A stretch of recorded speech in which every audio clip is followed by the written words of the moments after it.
बिस्मिल्लाहिर्रहमानिर्रहीम। अस्सलाम वालेकुम स्टूडेंट। सेकेंड ईयर केमिस्ट्री में आज हम फर्स्ट चैप्टर का लास्ट टॉपिक स्टडी करेंगे जो कि है the position of hydrogen. Student, इस टॉपिक में मैं सबसे पहले आपको हाइड्रोजन के मीनिंग, उसके बाद उसकी हिस्ट्री यानी कि हाइड्रोजन एटम की हिस्ट्री क्या है और उसके बाद उसकी पोजीशन को स्टडी करेंगे। तो सबसे पहले है meaning of hydrogen atom. Student, जो हाइड्रोजन एटम है वो कॉम्बिनेशन है टू ग्रीक वर्ड का, यानी कि हाइड्रोजन का atom is combination of two Greek words. इसमें एक है हाइड्रो और दूसरा है जीना। हाइड्रो मीने वाटर, यानी कि हाइड्रो मीने वाटर और जीना मीने प्रोड्यूसर, यानी कि जो हाइड्रोजन एटम है वो वाटर प्रोड्यूसर है, यानी कि हाइड्रोजन एटम वाटर को प्रोड्यूस करता है। इसके मीनिंग से हमें ये जाहिर हो रहा है। उसके बाद है इसकी हिस्ट्री ऑफ हाइड्रोजन एटम। तो हाइड्रोजन एटम जो है ये मोस्ट अबंडेंट एलिमेंट है यूनिवर्स में, most abundant element in the universe. उसके बाद इसकी जो डिस्कवरी है वो सबसे पहले in 1766 an English physicist sir Henry Cavendish, इसने हमें ये डिस्कवर करके दिया। इसने किस तरह डिस्कवर करके दिया? इसने जिंक का रिएक्शन करवाया सल्फ्यूरिक एसिड से H2SO4 के साथ। इसने जिंक का रिएक्शन करवाया और उसकी प्रोडक्ट में हमें मिला H2। तो H2 इधर से हमें इसने प्रिपेयर करके दिया H2। जब इसने जिंक का सल्फ्यूरिक एसिड के साथ रिएक्शन करवाया तो उसके प्रोडक्ट में हमें H2 मिला और इधर से एट द फर्स्ट टाइम हमें हाइड्रोजन एटम जो है वो प्रिपेयर होकर मिला। तो जब ये शुरू में हमारे पास प्रिपेयर होकर डिस्कवर हुआ तो in the earlier days the position of hydrogen atom is undiscovered, यानी कि अनडिसाइडेड थी।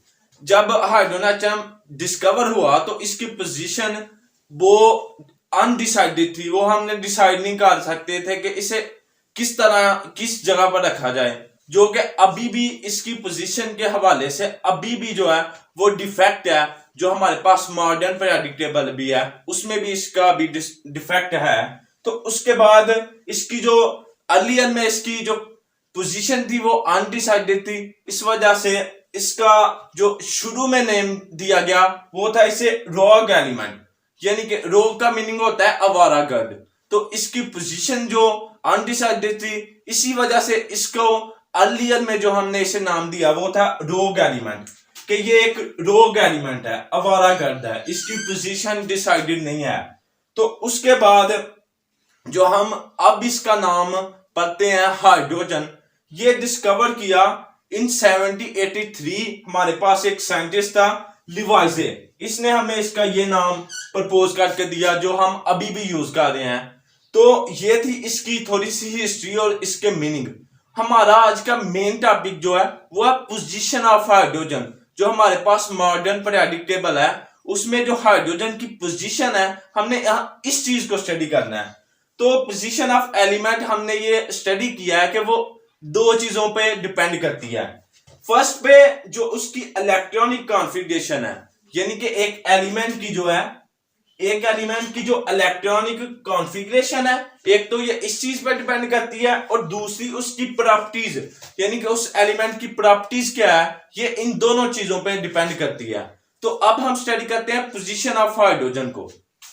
तो जी स्टूडेंट, हमारे पास पीरियोडिक टेबल में 118 अराउंड अबाउट 118 एलिमेंट है। हम उनमें से 117 को छोड़ के सिर्फ और सिर्फ एक हाइड्रोजन की पोजीशन को किस वजह से स्टडी कर रहे हैं? तो इसकी रीजन ये है कि the properties of hydrogen resemble with 3 groups. Student, हमारे पास पीरियोडिक टेबल में जितने भी ग्रुप्स हैं उनकी प्रॉपर्टीज सेम है, उनकी इलेक्ट्रॉनिक कॉन्फ़िगरेशन जो वैलेंस शेल की है वो सेम है। तो इस केस में हाइड्रोजन की जो प्रॉपर्टीज हैं वो 3 ग्रुप्स के साथ रिजेंबल कर रही हैं, जिनमें से हमारे पास फर्स्ट पे है अल्कली मेटल्स हैं, उसके बाद हमारे पास कार्बन फैमिली है और इसके साथ हमारे पास हैलोजन है। ये देखें, ये हमारे पास प्रेडिक्टेबल है, इसमें अराउंड अबाउट 118 एलिमेंट है, जिसमें से फर्स्ट पे है हाइड्रोजन, और इस लेक्चर में हम इसकी पोजीशन को स्टडी कर रहे हैं।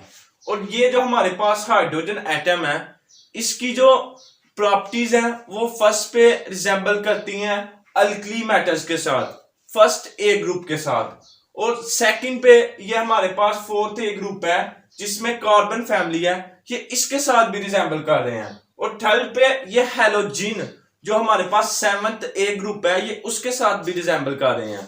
तो इनके साथ ये किस तरह रिजेंबल कर रहे हैं, और इसके साथ साथ ये it's also shows dissimilarities with three groups, ये इसके साथ रिजेंबल भी कर रहे हैं और उसके साथ साथ ये उसके साथ डिसिमिलरिटीज को भी शो कर रहे हैं।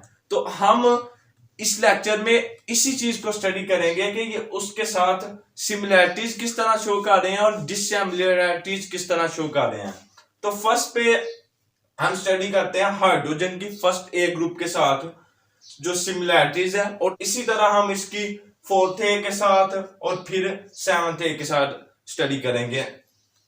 तो फर्स्ट पे है सिमिलरिटीज। सिमिलरिटीज में इसमें ये मुराद है कि बोथ, यानी कि जो हाइड्रोजन है और जो फर्स्ट ए है, ये दोनों की ये प्रॉपर्टीज मैंने लिखी हुई हैं। तो सिमिलरिटीज में है जो both have valential electronic configuration of hydrogen and alkali are same, यानी कि जो हाइड्रोजन की और जो अल्कली मेटल्स है हमारे पास, इन दोनों की जो इलेक्ट्रॉनिक कॉन्फ़िगरेशन है वो सेम है। ये देखिए मेरे पास ये हाइड्रोजन और इसी तरह सोडियम और दूसरे एटम्स हैं, और इनकी जो वैलेंस शेल की इलेक्ट्रॉनिक कॉन्फ़िगरेशन अगर आप देखें तो सब के जो वैलेंस शेल है उसमें सब में एक ही इलेक्ट्रॉन है, तो इनकी जो इलेक्ट्रॉनिक कॉन्फ़िगरेशन है वो सेम है। और इसी तरह ये देखें, ये कॉन्फ़िगरेशन है हाइड्रोजन की, ये है लिथियम की, तो इन दोनों में इसका ये वैलेंस शेल में एक इलेक्ट्रॉन है और हाइड्रोजन का एक शेल है और इसमें भी एक इलेक्ट्रॉन है। तो इनके जो वैलेंस शेल होते हैं इसमें ये है कि एक इलेक्ट्रॉन होता है, तो इसी वजह से इसकी हम जनरल कॉन्फ़िगरेशन जो है वो ये लिखते हैं NS इज इक्वल टू 1, यानी कि S में इसके वैलेंस शेल में एक इलेक्ट्रॉन होगा। तो इसके बाद हमने कहा कि वैलेंस शेल में एक इलेक्ट्रॉन है सबके, तो इसका मतलब है कि इनकी सिमिलर केमिकल प्रॉपर्टीज हैं, यानी कि अगर हाइड्रोजन बॉन्ड बनाता है तो वो भी एक इलेक्ट्रॉन देगा, और अगर लिथियम बॉन्ड बनाता है तो वो भी एक इलेक्ट्रॉन देगा। इसके बाद है दे प्रोड्यूस यूनिपॉजिटिव आयन, यानी कि हाइड्रोजन और अल्कली मेटल ये दोनों जो हैं ये यूनिपॉजिटिव आयन प्रोड्यूस करते हैं।